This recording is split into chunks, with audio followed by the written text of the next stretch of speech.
SEO has built a lot of WordPress product companies in the past, but AI is quietly dismantling the playbook.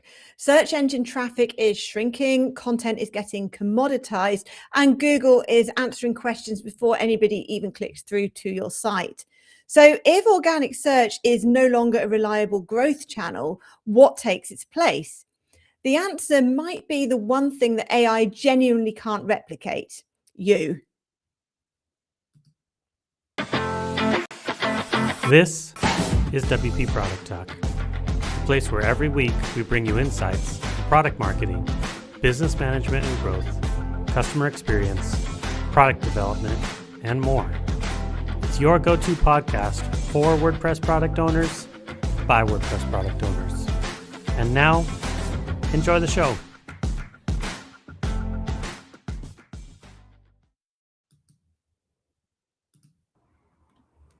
Hi, I'm Katie Keith from Barn 2. And I'm Ian Misner from Kestrel. Now, before we get started, if you benefit from WP Product Talk, we would love your support. The easiest way to do that is just to hit subscribe right now. It only takes a second and it really helps us out. Thank you so much. Yeah, thank you. And huge thanks to Freemius as well for being our exclusive growth partner. Freemius helps software makers grow, monetize, and succeed. It's a merchant of record program platform. They do everything you need for selling software: checkout, payments, subscriptions, licensing, updates, tax compliance, all the things. So you can focus just on what you do best, building your product. Yeah. All right, let's jump into the show. For this, we've invited Ben Pines as our guest. Welcome, Ben. Hi, Katie. Hi, Ian. Thanks for having me. Yeah, thank you so much for being here. Please tell us a bit about yourself and what you do. Well, yeah, I've been a content marketer for 20 years, believe it or not. I was the first marketer at Elementor, led the content teams there, then did 2 years in an AI company in Israel called AI21 Labs. And a year ago, I decided to become a freelance, leave the cozy job and focus on founder-led marketing, because I believed this was where the market was heading, given AI and everything else. So that's the bet I did, and it seems to have been the right one. Yeah, well, thank you so much for coming on. For people watching live on YouTube, we encourage you to leave your comments, questions, or feedback in the comments section, and we'll try to get to your comments while we're still live. Now, first, let's talk about the problem and the reason that we need to be talking about founder-led marketing at the moment. Why do you think this is so important and timely, Ben? Well, this is WP Product Talk, and it's for WordPress product people, and they love SEO. And the fact is that when SEO wasn't always there. So the beginning of the internet, people just blogged about things they found interesting. Okay, this was the 2000s. Then Google came in, SEO was formed, slowly techniques and strategies and influencers, and this whole industry evolved. And since AI, there was a clear equation there where you put out content, you got money. And even I remember SEO professionals I've worked with, they had equations, they had these Excel sheets that showed like how much content was produced, how much money I can expect to have. And then AI came in and switched this formula, because for a number of reasons, but basically, if you're a consumer, if you're searching online and you see an article, you don't know if this article was written with the blood, sweat, and tears of the person, the expert, or was just something formulated by AI. And this simple confusion made it unusable. And basically, we see now stats like LinkedIn recently, like last week, they said they lost 60% of their traffic from search engines. So that was the bad news in terms of SEO, especially for WordPress people who relied so much on it. Good news is there is an alternative, and I hope we'll be talking about this today. Yeah, definitely. I've seen with my own Ubuntu website exactly what you've reported. Like just between January and October last year, the total entry page visits to our site was down nearly 28% compared to the previous year. And it's interesting because our traffic has gone down for certain types of content more than others. So blog and knowledge-based content is the worst hit because, of course, that's the stuff that AI is now answering instead, whereas product pages just declined by nearly 14%, which is like half the overall. So it kind of, to me, that shows that less people are visiting our website in the early research phase.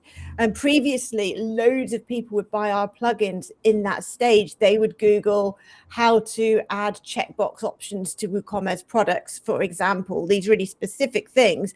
They would find our website and then they'd buy our products when they don't even know they want a plugin yet. They're just looking for a solution. Now that's all changing, and AI is answering questions often in non-product ways, such as code snippets and things like that. And our YouTube is down a bit, but it's very steady compared to Google Organic. It does specifically seem to be about organic search. What about you, Ian? Have you seen that? Yeah, I mean, we got a couple of websites that have very similar declines as what I think you're experiencing. The actual, I mean, we're a little bit newer, so we didn't have this huge backlog of content to see the impact in the same way you did, I think. But ultimately, the obvious, very simple, how do you do this, how do you do that, WooCommerce problems that I think that, over the years we've done a ton of to just draw in traffic, attach your brand to a solution. Those, no one's Googling that anymore, right? It's not how you find it. I think maybe something that's a little bit weird, and that ties into the stats you shared a little bit, though, is we're seeing a weird increase in name search as well, though. So while all of the landing pages are declining, people are searching for the names of our products and then purchasing, which I have no attribution to point to AI for that, but it feels like it must be. They're finding out about it somewhere else, and then those landing pages are still working. So. Yeah, our direct traffic is up as well, and everybody says, yeah, as you say, while there's no proof, that is because AI doesn't always link to you when it mentions you. So it's not all terrible. Our conversions aren't down in the same way that our traffic are to the same extent, but there's certainly been a hit, and it's a scary time. Which brings us to Ben. What do you think the solution is? Well, I would say the solution is what I named also my business, founder-led marketing. It's an up-and-coming, I think, term. So it's very simple. It's where the company's founder or CEO directly drives the promotional efforts, the marketing, through LinkedIn content, through videos, through any means, but they're involved in the marketing. I think this is especially, again, relevant for WordPress products because it's usually small companies. So obviously it's relevant for small companies with smaller teams. It's also relevant, I would say, to larger companies that already have these ads, but want to elevate, let's say, to move from B2C to B2B. So they also need to kind of work on their reputation, branding, marketing from a more personal perspective. So that's another use case where founder-led could be relevant. Yeah, that's true. It's interesting because we'll get to our specific stories in a minute, but some companies have very clear founders behind them and others don't. In the past, I'd say I've seen success amongst both. Like an example might be Yith, for example, which is a competitor of both Ian and myself in the Woo space. And you don't really see the people from them so much. You just see their products in WordPress.org or whatever. Whereas other companies, I suppose Yoast would be a good example, traditionally was all about one person, to the extent that we discussed this with Yoast on a previous episode, where they actually had to debrand the company from the individual because they wanted to sell it. So it's interesting to see a new perspective on that in the age of AI. Yeah, and I also have experience with this, with like leading the marketing at Elementor at the early stage, where I was kind of like the face of the company, and that gave me the perspective of firsthand of doing that. You have people like Adam Robinson outside WordPress. He had a huge success doing his LinkedIn marketing, where he focused on founder led basically, and he was managing to um, deal with competitors who were Goliaths, like Apollo and Six Sense, and basically won with the retention.com, and now he's just scaling his business, and it's been hugely successful for him. But there's also been examples of, again, smaller companies, WordPress companies that have done the same. Yeah, I mean, I would say I have a lot of thoughts on, what is and what isn't founder-led marketing. I would love to hear maybe a bit of a definition around it. When I think of companies doing it, though, I mean, I would kind of point, like, Katie, you've shared a lot in the past about, jumping into Twitter and just sort of showing up, and, your brand essentially almost getting bigger than Barn 2 at times, right? As far as, within the community and all that. Like, I don't know, Ben maybe could help define, like, what is and what isn't founder-led Okay, marketing, right? so I think I have my own definition. Okay, so I'll share my personal definition. So I'm not sure if this is but this is what I'm using when I'm talking to clients. So basically, I think there's a leap that is doing that you have to do when you decide to go founder led. So basically, when you think about marketing your product, you have kind of like four options. Okay, so you either go PLG, product led, where the product markets itself. Think Calendly, you have sales led, which is more B2B, where you're meeting, you have demos. It's kind of energy consuming, but if each deal is a lot of money, then it makes sense to go sales led. You have marketing led, which is mostly paid ads. Maybe you could say SEO, this kind of content where it's less personal. And the disadvantage here, if these are ads, we know that just it's so hard to be there in terms of CAC and in terms of being with competitors that are larger than you. And that leaves founder led. And someone asked me a while back, like, is it just founder? What if the CTO wants to be like founder? Is just like, because Dave Gerhardt, the person who kind of coined this from Drift, that's why it's named. But this is, I would say, maybe a more close definition is senior led marketing. But you know the deal. It's you decide that you have a role in the marketing. So once you decide this, then the rest is like is menial, like it's less important. But when you decide I'm taking on this role, it actually means I'm going to do this. I'm going to be active on LinkedIn, but not just on LinkedIn. I'm going to go to conferences. I'm going to go to podcasts. I'm going to maybe be a keynote speaker. There's no end how far you can take this, but it starts with a decision, because if you're a small company, you can't go sales led, PLG. You have to focus your efforts, especially if you're 50 employees or less. So I would say 80% go, if you decide to go founder led, 80% of the efforts will be in that direction, because it takes time and effort, and the rest you're kind of doing a bit of sales, doing a little of PLG, and the rest. Yeah. I'd love to know more specifics about how you did this at Elementor. It's pretty impressive. You were the first marketing hire there. And it was such a competitive industry. There was some massive page builders when Elementor became a thing. So how did you do that? And so first of all, how did you do that as founder of sort of or senior led marketing? And then how did you move away from it? Because you're no longer there, are you? So what was your story with Elementor? Oh, it's a big story. So I would say, I just want to say that this last year, I really productized it, because I offered it as a service, not as an employee. I really had to productize it. So Nowadays, the system goes, it's one-on-one, 1 hour I sit with the founder every week. From that, we carve out the content for the week.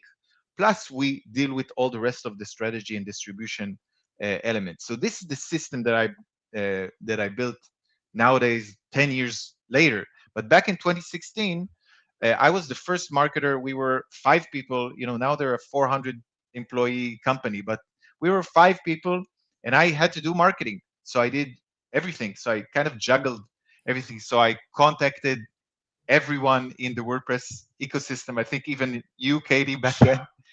And so podcast, built affiliate program, started creating YouTube, like a YouTube channel, created a blog. So I kind of juggled like every first marketer does, and sort of slowly this grew because the product was also pretty awesome. Yeah, interesting. So Yeah. Elementor is not just about you now in that sense. So how was that transition?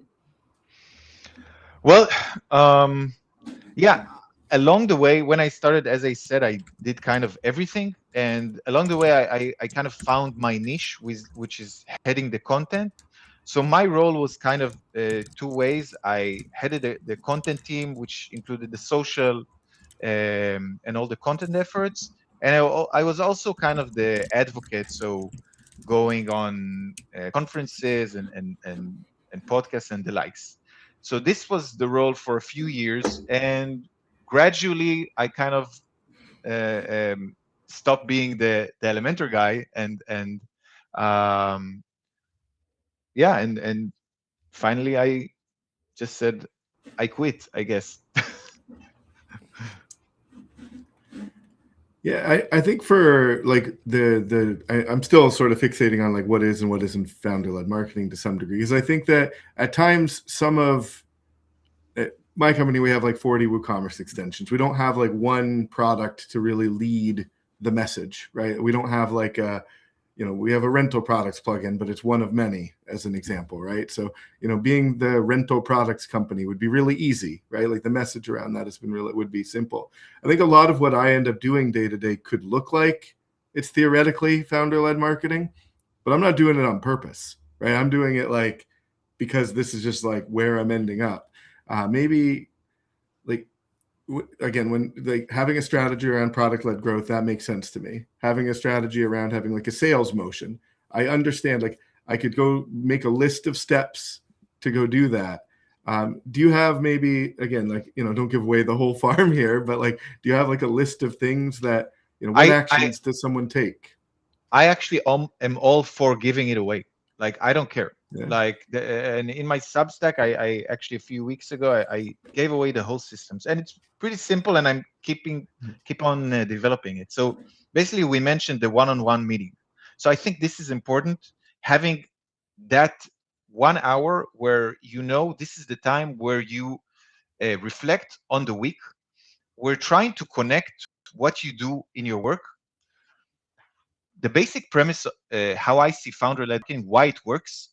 We mentioned AI, we mentioned SEO going down.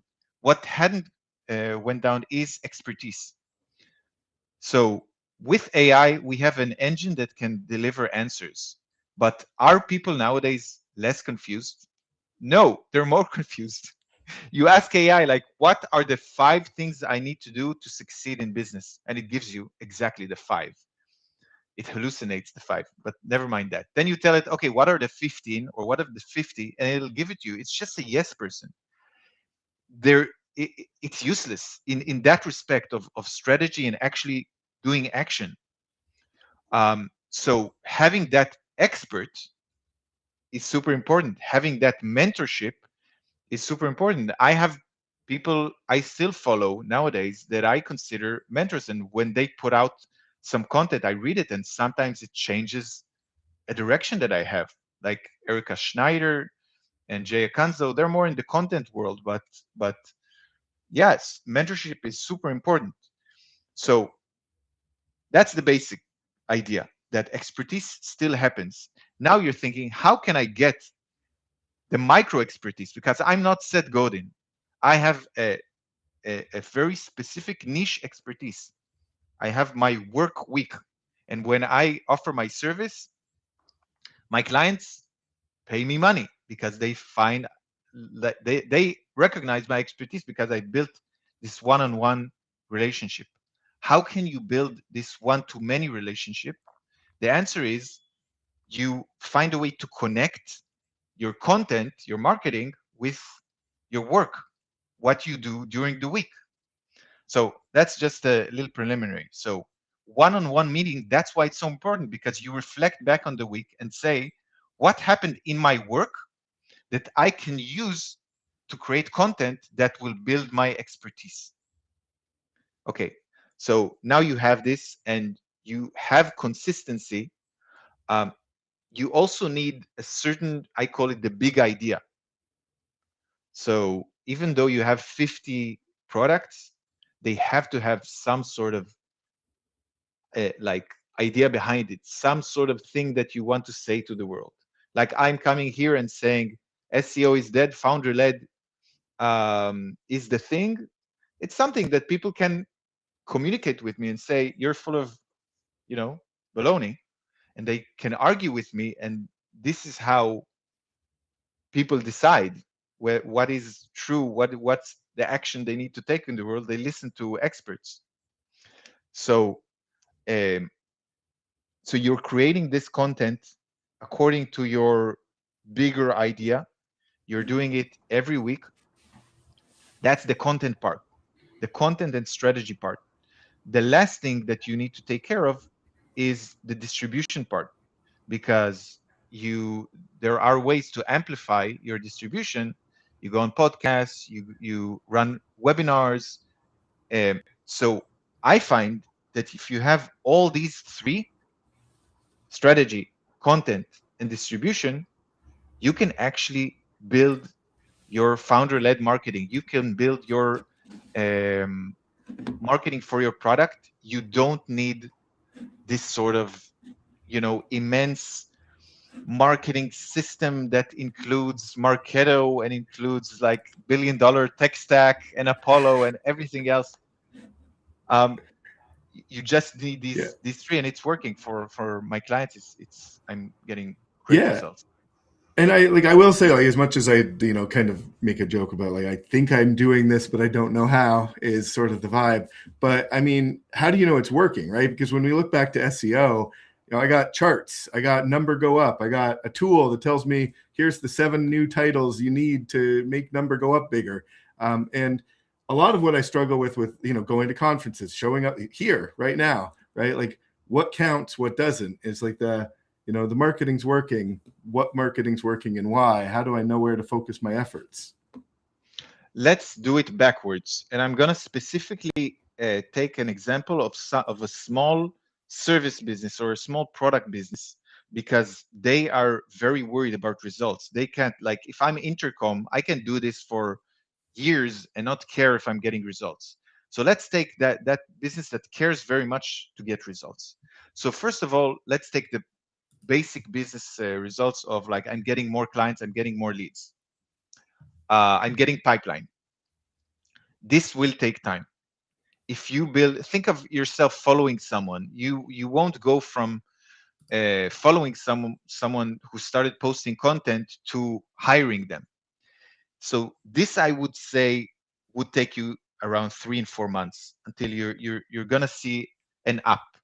Also, what does it mean up? Because usually when you follow those gurus, those 1 million, I don't know, gurus that have a million followers, they're talking about hundreds and dozens of leads per month. From my conversation with small businesses, sometimes it's enough to have like 10 sales calls, between 10 and 20 sales calls a month. That's good for them to sustain their business and to grow their business steadily. So if we're thinking about that, having an impact of, wow, this week I had one more discovery call, something is working. So then is it fair, again, working backwards, is it fair to say then, so you set sort of like a goal for pipeline, a goal for volume, and it's like rapid experimentation using your expertise? Like, again, like to tie this to maybe a more specific question, I've spent the last year exploring the idea of like, we should do more video, show up, have a face, have a person present so people can tie, the solution, or they trust you even if they don't know the product yet, like that kind of feeling to build that.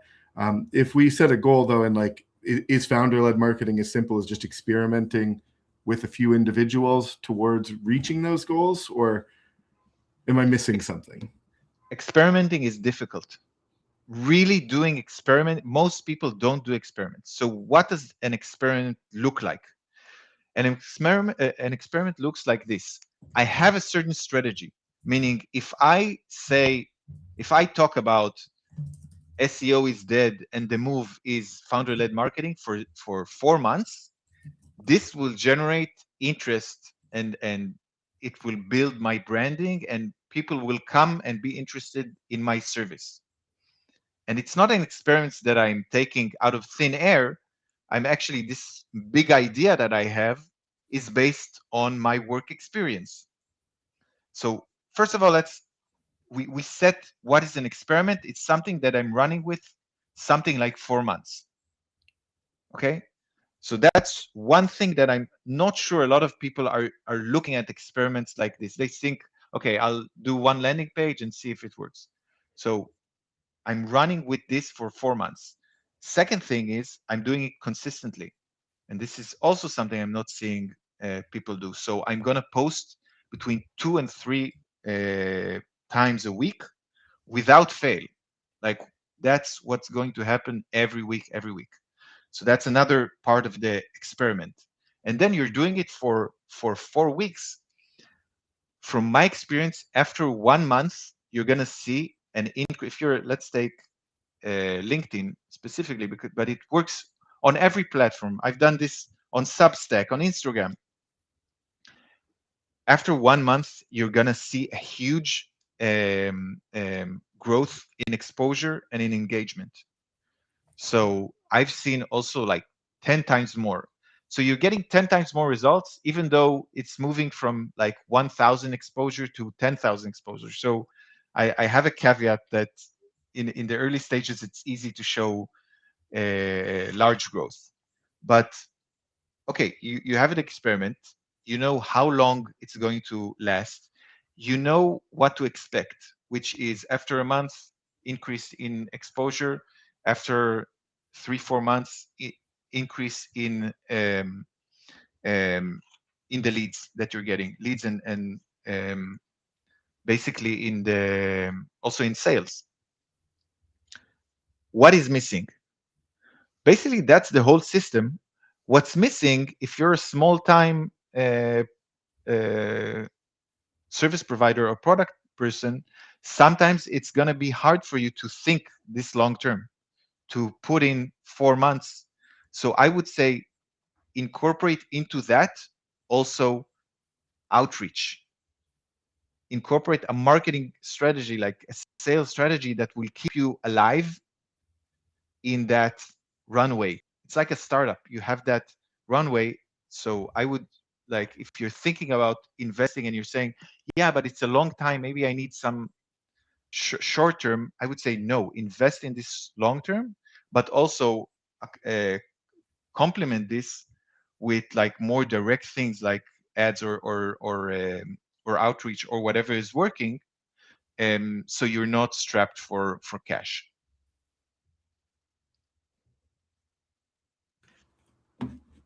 Yeah, so I think the next part here, we normally run through a bit of like a story time on experience with these sorts of things. Should we jump into that next year then, Katie?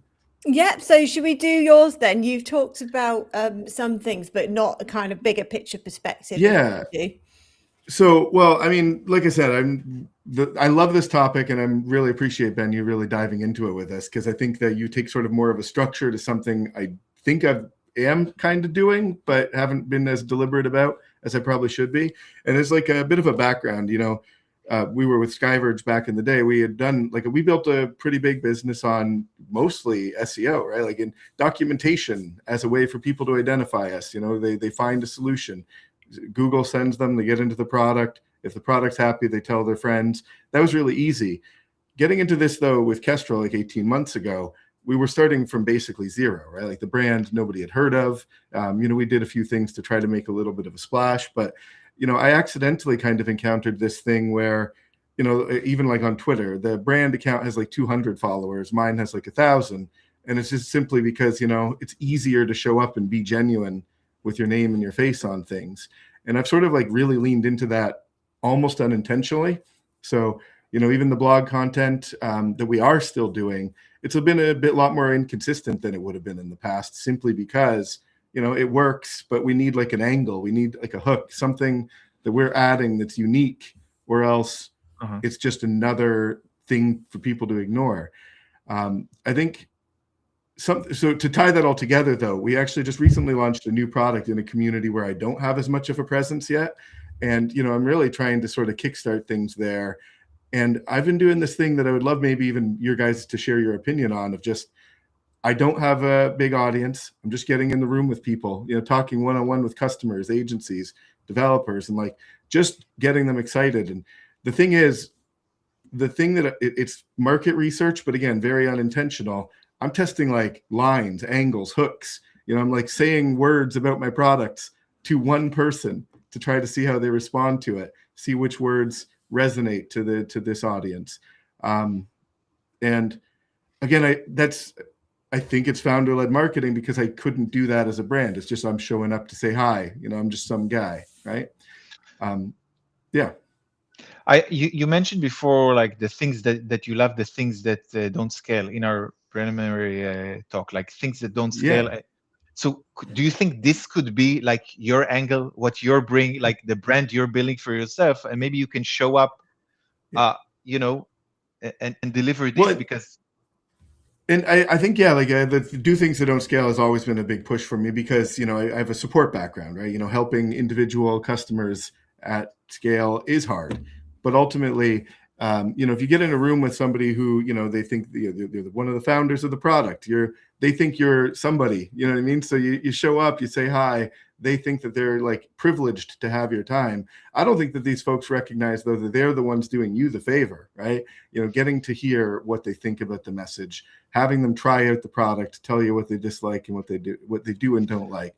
And a lot of those people end up going on to use it. It's almost a sales call, but I'm not selling. I literally am just showing up to get their thoughts and opinions, and to use that to build content, to understand what language actually resonates with that type of person, to use it to put into the product listings or, the blog posts or whatever. It's really a feedback loop. It's a virtuous cycle. So it's both a virtuous cycle and a win-win, where the person getting you on the call is also getting, the you that they know, the I don't know if you build it already, but the Ian that's the do things that don't scale CEO, and they're getting that, and then you're taking insights from that conversation, you're pushing this to LinkedIn, then people resonate, write a comment, then this turns into, you outreach someone, they read your posts and they say, oh, so it improves your outreach as well. And there's some sort of virtuous cycle that happens that everyone wins. In comparison to shady marketing, where it feels like someone is selling you something, in this method, everyone wins. Yeah, and I mean, one more quick example of that. So we have our checkout product, Checkout WC. We were getting a lot of great feedback on the thing that it actually does is the UX is better. People land on the checkout page, they trust it, they feel good about it. But we've had to do all these features, these bells, these whistles, the things people Google for. No one's Googling better UX on checkout. You know what I mean? That's not the thing they're seeking. But so to try to put the thing that really matters in the hands of more people, and based on those discussions, getting that feedback loop, we really enhanced the free version of the product, so we could just put it in more people's hands so they could experience the higher value part, rather than it's not about the message, it's about giving them the resource, the value, as early as possible, right? So, Katie, how about you? Yeah, it's an interesting one. In some ways, I'd say I'm quite successful at founder-led marketing, but on the other hand, I've done it really badly because the people that follow me are not directly the people who buy my products. So that's an issue. I've kind of, I suppose, made a name for myself sharing information about how to build a successful WordPress product, appealing to WordPress product companies. And they are not the people that are typically buying my products. Some of them are also developers or agencies that maybe have plugins on the side or aspire to transitioning to selling products. So maybe at some point they will have a project and they will think of one of my products as a result. But that's really indirect.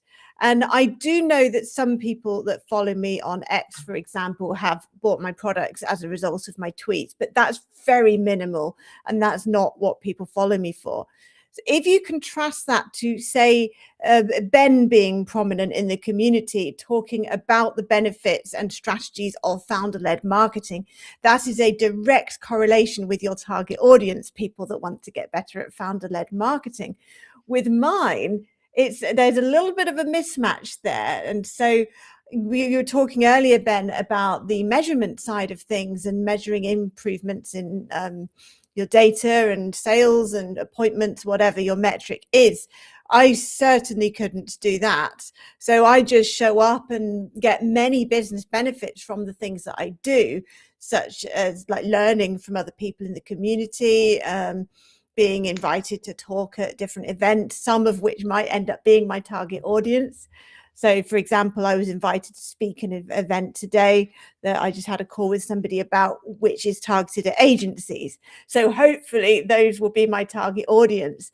But my primary audience is not people that are buying products for their clients. And I feel a bit uncomfortable about that because while it's something I enjoy, it means the ROI isn't measurable. And is it the best use of my time? I think this is one of the biggest problems, because I also experienced this. Like when I started, I was kind of talking about marketing and things that interest me, and I wasn't getting, like, I also tried to build a community, and the people in the community weren't relevant ICP, and I had to change because we're like the worst thing, the worst problem that we have as founders is time.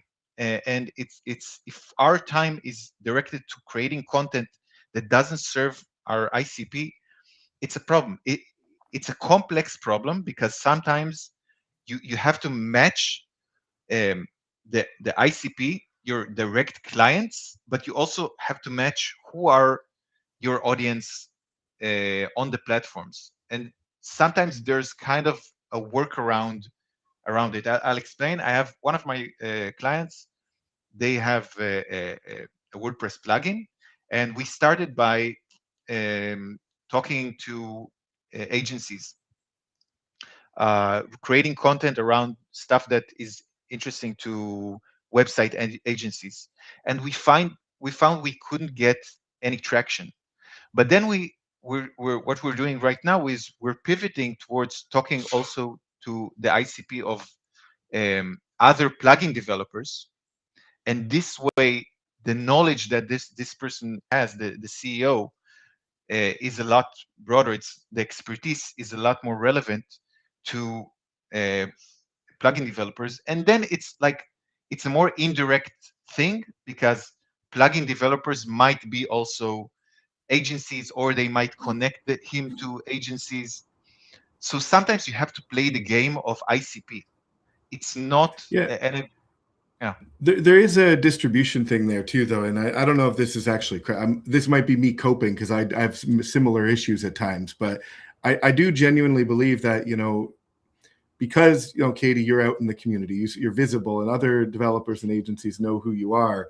When it comes time to recommend a product that's on your list, I'm going to recommend yours to like one of our customers before someone else's, right? So even if it's not the exact audience that you're targeting, that you're building that trust with, I think you are getting, Whether it's the most efficient use of your time is debatable, but is it valuable? I think that's pretty clear cut that, yeah, like you still, those benefits are still accruing as a result, right? Yeah, that definitely does happen. And then people will recognize you at the point they come to buy your products. And sometimes they're a bit surprised. Oh, that's Katie's product. I didn't realize. But there is some of that. It's just whether that's the most direct way to achieve that. I've been experimenting with ways to make the most of all of this on our website, given that the people that find us may not know me from social or something, but Google is still our biggest source of sales by far. It's dropped, yeah, but it is still our biggest channel. So people find us from Google or AI or whatever. They don't know who I am. So how can we make me be a benefit to that? And we found a few ways to do that. Some of it is things like adding trust factors to the website. We have, for example, a media coverage page where various interviews and podcasts and talks and things that I have, or sometimes my team members have done, to show this is a company that is actually out there doing things and is respected in the WordPress space. A project that's ongoing at the moment that isn't launched is that we're experimenting with putting pictures of real people at the top of our product pages. We don't want to take over the product, but in this world of AI, we kind of want to put a face to it. We've experimented with designs with just me with a quote about why we built the product, or what we're more likely to go with is some little circles somewhere in the top with different team members, so me first and then some other people. And partly people might recognize us, but if they don't, at least it shows a face to the company. So it's ideas like that that we're trying to use to create a more direct benefit, but I feel that it is still indirect. For sure, those are some great ideas. It shows indication to the people searching that it's relevant. Again, it's bridging the connection between who you are, what you do, where you go, and the product experience. Yeah. So shall we move to best advice now? This is, we wrap up every show with a quick roundtable question, which is what is your best single piece of advice for anyone who is thinking about how to reduce their dependence on SEO and grow their personal brand to kind of safeguard their product business against these changes caused by AI? Do you want to go first, Ben? Yeah, so I have a few things. First, what you should avoid. I think if the AI thing that you're reading suggests AI superpowers, you should definitely avoid it. AI is great at helping what you're doing, the workflows that you're doing. It won't give you superpowers. It's not going to work. Also, avoid, we've been talking a lot about founder branding and founder marketing. Avoid billionaire mentors. Mentors are very important, but the billionaire ones, they're full of crap. It's just useless advice. So find more niche, small mentors. They're much more valuable, I find. And then what you can do proactively is, again, we talked about establishing, first deciding you want to do founder marketing as something, as a decision. Then think of what is your big idea that you're coming with. What are the formats that you're going to publish week over week? Run this system consistently for a while, and only when it's like running smoothly, you can think of actually doing other stuff, like expanding it a little bit, like experimenting with podcasts and with conferences, and slowly you'll build the system that doesn't overwhelm you and you feel like just it's too much. Yeah, good advice. What about you, Ian? Yeah, I mean, I think my best advice for this topic is to maybe ignore some of the tools for how you share your information. I think ultimately the things that work best now always did work best. Of have the right answer, confidently share it, give more value than you ask for people to give back. And if you continue to do that, it doesn't matter if it's AI, it doesn't matter if it's SEO. All the big companies, they want to deliver the best information. So if you give unapologetically, you can be the source of that information. And measuring ROI is important, but maybe it's hard sometimes. And if you just do what's good, do what's right, it might work out. And I think that's going to continue working. Yeah. How about you, Katie? Yeah, for me, I'm going to say, do as I say, not what I do. And by that, I mean, think about how you're going to do marketing with yourself as somebody that is in the public eye, and target that at your actual audience in the way that I didn't. Well, that's a wrap. Ben, thank you so much for joining us. Where can people find you online? I'm usually on LinkedIn, and also I have a Substack called The Founder-Led Marketer. Yeah, awesome. I'll check that out. Thank you. And if you're enjoying these shows, please do us a favor and hit subscribe on YouTube. It's free. It's easy. It's literally right there. It helps support getting this in front of more people and other WordPress product builders. So we'd really appreciate it. Yeah. And next week, we will be back with guest Anthony Franco on avoiding AI failures by using AI first principles. So very current topic that people are always interested to know more about. Well, thank you for watching. Bye.